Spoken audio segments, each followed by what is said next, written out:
මෙයා ඇවිල්ලා හොඳ කපු මහත්තයෙක්. කපු කපිත්තේ. මොකද දිවේ කපු මහත්තේ? ඔයයි මේ මෙච්චර කාලයක් පෙර ගහන මෙයා අඳුරන්නේ නැත්තේ. ඔන්න නෙමෙයි කපු මහත්තයා. ඔය අඳුරන්නේ නැත්තේ මෙයාව. අචිලාව්වේ. මොකද? කවුද මේ කපු මහත්තයා?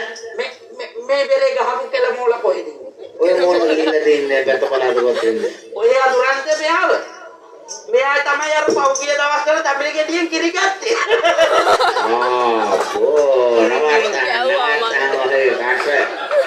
තමිල ගෙඩියේ හරියට තන හොයාගෙන තුට්ටකිල් කරලා කිරි ටික පොරෝගෙන තොල් පෙට්ටිය කරලා ඒ හරියට තබාගෙන මෙව හැටිය මතකයි දන නමාගෙන කොමුණක් කමන්න පුතේ. ඔව්. කොල්ලව පිටක් කරලා ඉන්න ඕන.